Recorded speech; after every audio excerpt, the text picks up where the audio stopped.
शिवाजी महाराज की जय. डांबराचे पैसे खाणारे अधिकाऱ्यांचं करायचं काय?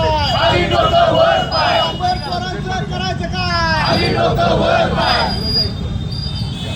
आवाज कुणाचा? अरे शिवसेना अंगार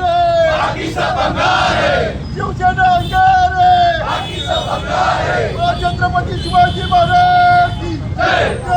भवानी जय शिवाजी या कोल्हापूरला खड्ड्यात घालणाऱ्या लोकप्रतिनिधींचा, कोल्हापूरला खड्ड्यात घालणाऱ्या लोकप्रतिनिधींचा अरे आवाज कुणाचा? शिवसेनेचा. आवाज कुणाचा? कोल्हापूरच्या रस्त्यांना खड्डेबूट करणाऱ्या लोकप्रतिनिधींचा पक्षाचं करायचं का?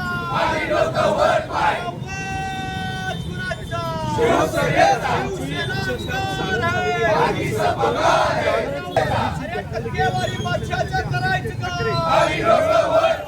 100 कोटी खाणाऱ्या बादशाचं करायचं का?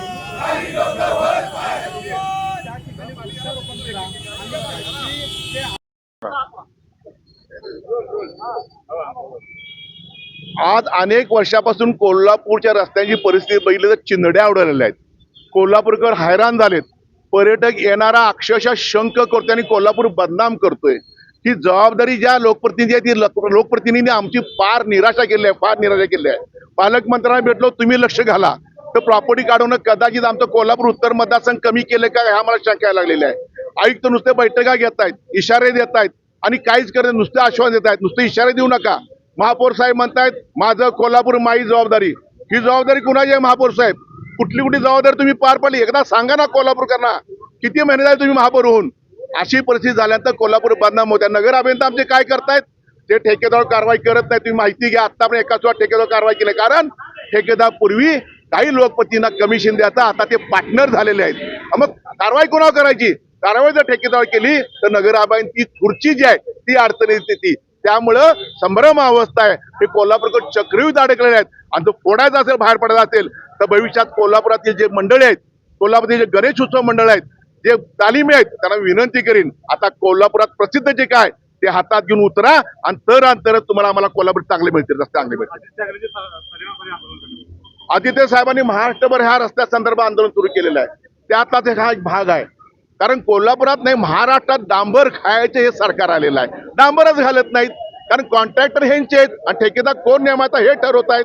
आता पूर्वीसारखं कुठं टेंडर निघतं का? स्पर्धा होती का? माझा कॉन्ट्रॅक्टर आहे, कुणी बोलायचं नाही. ह्या पद्धतीनं चाललं तर ह्या कोल्हापूरच्या महाटाई वाट लागेल. म्हणून कोल्हापूरकरांनी महाटाई छानवलं पाहिजे आणि रस्त्यावर ह्यांना जा विचारला पाहिजे. तर अंतरात तुम्हाला आम्हाला न्याय मिळेल. सांगून देत ना 100 कोटीचं ह्या मिरजकटीला अनेक जण टिमकी वाजवत आहेत. 100 कोटी 100 कोटी 100 कोटी 100 कोटी. अरे किती पैसे आले ते तुम्ही सांगा ना. माझ्या मते 25 कोटी कुठे पैसे आलेले नाही आहेत. पण 100 कोटी कुठं? चकचकीत रस्ते. आम्ही तुम्हाला युरोप देणार, आम्ही तुम्हाला सिंगापूर देणार. तुमचा युरोप आणि तुमचं सिंगापूर नको, आम्हाला चांगले रस्ते द्या, दर्जाचे रस्ते द्या. तुमचं युरोप आणि सिंगापूर तुम्हाला लखला बुन दे, आम्हाला नको ते. आणि सांगा 100 कोटीमध्ये किती पैसे आले आणि बाकी पैसे का आले नाहीत आणि ठेकेदार पुढचं काम का करत नाही ही माहिती आपण पण घ्या, विनंती करतो.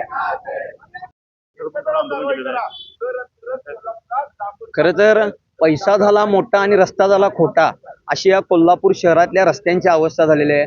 राज्य शासनाने शेकडो कोटी या कोल्हापूर शहरासाठी दिले, पण ते कुठे गेले? बहुतेक लोकप्रतिनिधी जे बॅनरबाजी करतात त्यांच्या किंवा कंत्राटदारांच्या खिशात गेलेल्या या रस्त्यांवरून दिसून येते. आज मी इथं बिनखांबी परिसरात उभा आहे. पुढे गेला तर बिंदू चौक आहे, दसरा चौक आहे, मला सांगा सायबर चौक आहे. वेगवेगळ्या भागात अक्षरशः एखादा भूकंप झाल्यासारख्या रस्त्यांची अवस्था झालेली आहे. त्यात डांबर पण दिसत नाही. मग या लोकप्रतिनिधी असतील किंवा या अधिकारी असतील, यांना ब्लॅकलिस्ट केलं पाहिजे, यांना लाज वाटली पाहिजे. आज गाडीवरून रस्त्यावरून लोक जाताना पाठीच्या हाडे खिळखिळीत यायला लागलेत, गाड्यांच्या अपघात व्हायला लागलेत, लोक अक्षरशः दुःखी व्हायला लागलेत, अधू व्हायला लागलेत आणि या लोकप्रतिनिधींना अजून देखील जाग येत नाही. म्हणून शिवसेना उद्धव बाळासाहेब ठाकरे पक्षाच्या वतीनं आज खड्ड्यामध्ये झाडं लावून आंदोलन केलेलं आहे, एक अनोखं आंदोलन. येणाऱ्या काळात जर या लोकप्रतिनिधींनी आणि या टक्केवारी इथल्या सगळ्या बादशांनी जर रस्त्यांची अवस्था आमच्या कोल्हापूरकरांची चांगली केली नाही तर यांना आम्ही कोल्हापूर शहरात फिरकू देणार नाही.